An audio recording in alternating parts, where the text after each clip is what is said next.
Fala, gente amiga, tudo bom? Eu sou Carlos Lose e este é o Batata Diário, o seu programa de dicas do Diário do Capitão. E hoje nós vamos começar a falar da série Picard, isso mesmo, gente, aquela série de Jornada nas Estrelas que estava todo mundo esperando, né?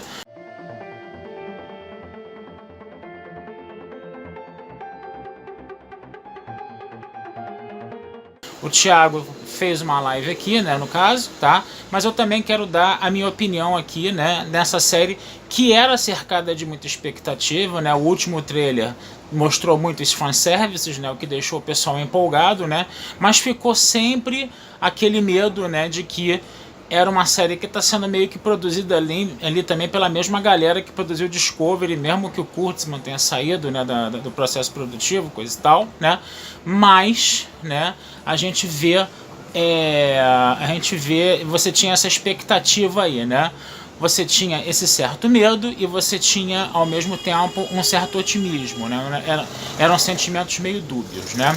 Para eu poder falar sobre esse primeiro episódio, né, eu vou usar spoilers aqui, tá? Então você assista lá o primeiro episódio para depois assistir a gente aqui e conversar com a gente aqui nos comentários, tá? Qual é a primeira impressão que esse episódio provocou, tá? Num primeiro momento ainda não dá para se dizer se a gente vai ter uma boa série ou não, tá? Você tem indícios de que está havendo um bom roteiro aí sendo feito, de que temos uma história interessante, mas o grande problema é como essa boa ideia ela vai ser escrita, como ela vai ser aproveitada, né? Discovery, por exemplo, tinha boas ideias que não foram muito bem desenvolvidas, isso sempre na minha modestíssima opinião, tá, gente? Não briguem comigo, por favor, tá? Quem gostar de Discovery. Mas você tem esse indício aí de que você tem novamente boas ideias aí e a grande questão é como essas ideias vão ser desenvolvidas, né? Optou-se, né, por trabalhar uma questão mais distópica, né? Que é o que tem acontecido mais em Jornada nas Estrelas ultimamente, né? Essa questão da distopia em Jornada nas Estrelas é uma questão já até relativamente antiga, né? Porque a gente vê isso primeiro lá no sexto filme, né, no sexto longa, que era a Terra Desconhecida, a gente já vê essa distopia sendo trabalhada aí um pouco, né? Você vê isso sendo muito bem trabalhado em Deep Space Nine, onde surge a Seção 31, né? Onde você tem todo aquele lado obscuro, né, assim, de Jornada nas Estrelas que a gente vê em Deep Space Nine, no caso, né? E depois você vê na Kelvin Timeline trabalhada de uma forma um pouco mais pobre e em Discovery trabalhada de uma forma um pouco mais caótica, né, no caso, né? Mas agora está se retomando a questão da distopia aí em Jornada nas Estrelas, né?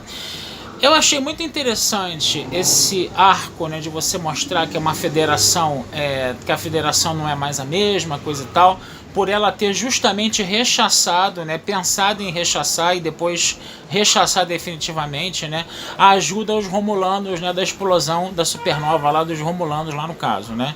Essa explosão da supernova que lembra um pouco a Kelvin Timeline e que lembra um pouco também a Terra Desconhecida, também tinha essa relutância em ajudar os Klingons lá na Terra Desconhecida, como está havendo agora uma relutância e uma negação, inclusive, de ajudar os Romulanos, né, agora em Picard, né, quando a gente vê nisso aí, o que fez o Picard, inclusive, né, sair da Frota Estelar, pedir a baixa lá, coisa e tal, né. A questão dos androides destruindo Marte, atacando Marte, né, isso, num primeiro momento, incomoda um pouco. Por quê? Porque Jornada nas Estrelas, quando trabalha essa questão do robô, dos androides, coisa e tal, ela sempre seguiu uma linha mais asimoviana. A linha asimoviana era baseada nas 3 leis da robótica e era baseada no robô não como vamos dizer assim, uma entidade que é criada pelo homem, que destrói o homem, como é o mito de Frankenstein, né? Que já foi exaustivamente trabalhada, né? O Asimov, ele estava, vamos dizer assim, querendo acabar com essa história de mito de Frankenstein e ver o robô realmente como um colaborador da humanidade, né? Onde o Data era a figura principal disso em Jornada nas Estrelas, né? Com essa coisa dos androides atacando Marte, esse mito de Frankenstein ele volta. Mas é interessante a gente perceber também como esse ataque dos androides a Marte e os Romulanos estão relacionados, né? Porque eram os Romulanos, né, que tentavam caçar a Dad, né, tentavam matar a Dad lá no caso, né? Então existe alguma questão aí entre os Romulanos, tá? E essa coisa dos androides aí no caso, tá certo? Uma outra coisa também que é muito legal, que eu gostei bastante, foi ver que o Picard tem 2 assistentes que são romulanos, né? Que são personagens muito interessantes.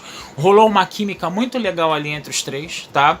E mostra, né, como essa questão da evacuação romulana, né, da não evacuação romulana, né, no caso, né, atingiu o Picard. Né, a ponto dele ter 2 assistentes romulanos na vinícola dele, né? E eu espero que esses personagens eles sejam cada vez mais bem trabalhados, né? Cada vez mais bem desenvolvidos, né? Porque construção de personagem foi uma coisa que não aconteceu em Discovery, né? A gente tinha uma ponte da Discovery cheia de personagens que podiam ser bem construídos, que não foram construídos em 2 temporadas. E agora, pelo menos nesse primeiro episódio, a gente vê 2 personagens romulanos novos aí, que tiveram algum desenvolvimento nesse primeiro episódio, e seria muito legal que eles tivessem mais desenvolvimento ainda ao longo da série, tá certo? Isso é uma coisa também que é interessante, que apareceu, que foi legal na série aí, tá? Outro detalhe também, né? Aquele cubo Borg semi-destruído, ocupado por um monte de aves de rapina romulanas da série clássica, né? Isso também foi uma coisa muito legal, foi uma coisa muito intrigante, né? Você vê como a gente começa a se perguntar como, né, vai ter uma relação entre os romulanos e os Borgs aí também, né? E os romulanos e os androides. Então você já tem aí algumas questões que tem que ser já desenvolvidas, né, nos próximos episódios aí, né? E isso tem que ser bem trabalhado, isso tem que ser bem construído, a meu ver, tá certo? Então a série ela tem várias virtudes aí, né, que a gente foi assinalando, que a gente foi apontando aí.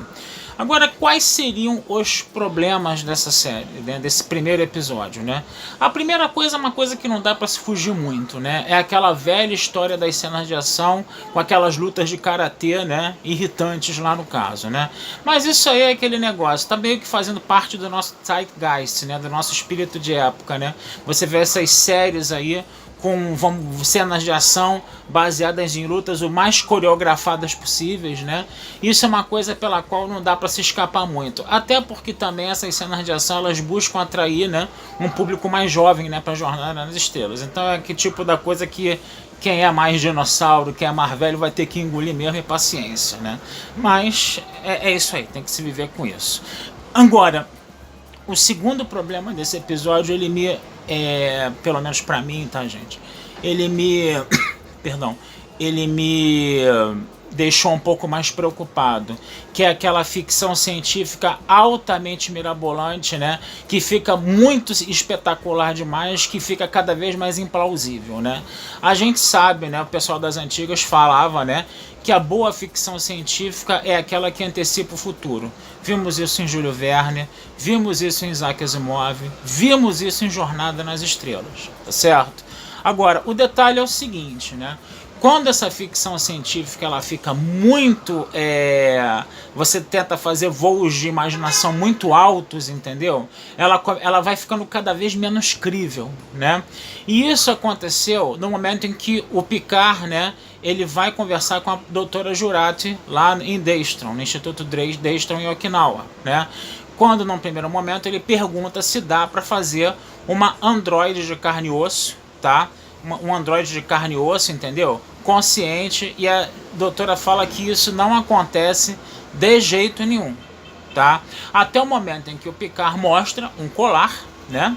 Um colar, e aí surge uma teoria mirabolante, né, de que você pode de repente fazer um robô igualzinho ao Data, que até 2 segundos atrás era algo totalmente impossível, tá?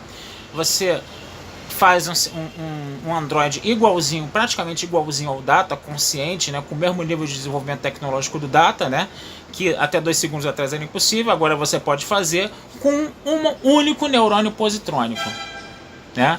Então, quer dizer, seria mais interessante, né, ao invés de você ficar com todo esse discurso de que primeiro é uma coisa totalmente impossível e de repente aparece uma fórmula mágica, uma coisa muito mandrake que você consegue tirar um Data 0 km do nada, assim, praticamente, né?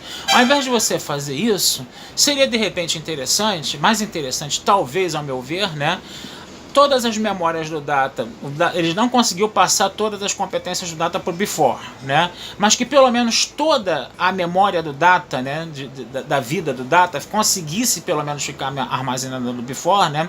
que seria o software, vamos dizer assim, e o hardware, de repente, seria algum backup, entendeu? Que o Dr. Song tivesse guardado em algum lugar, né? Até porque isso é uma coisa mais plausível, né? Quando você tem um documento que é muito importante, você fica fazendo 1000 backups, né? Por exemplo, né? Se você faz uma baita de uma invenção, que é um data, que é um robô consciente, entendeu? Que é um robô senciente, né? Um robô extremamente sofisticado e senciente, você não vai fazer um só, você vai fazer vários, né? Você vai fazer vários backups ali no caso, né? Então, quer dizer, eu acho que seria mais interessante você ir por esse caminho aí, tá certo? Então é isso, gente. Essa é mais ou menos a minha análise, tá? Desse primeiro episódio do Picard, tá? Eu estou relativamente otimista com relação ao que pode acontecer. Tem que ser uma história bem escrita, ela tem que ser uma distopia muito bem escrita, tem que ser uma história atraente, tem que ser uma coisa que pode ser criativa, mas sem ser mirabolante, tá? Você pode fazer uma história muito bem contada, uma história muito legal, sem esses voos mirabolantes de ficção científica, né? Uma coisa que trabalha uma questão política ali entre os Romulanos, entre os Borgs, entre esses androides aí também, ver como esse mito de Frankenstein vai ser trabalhado, vai ser rechaçado na série, tá? Então eu vou terminando por aqui, desejando vida longa e próspera a todos, né?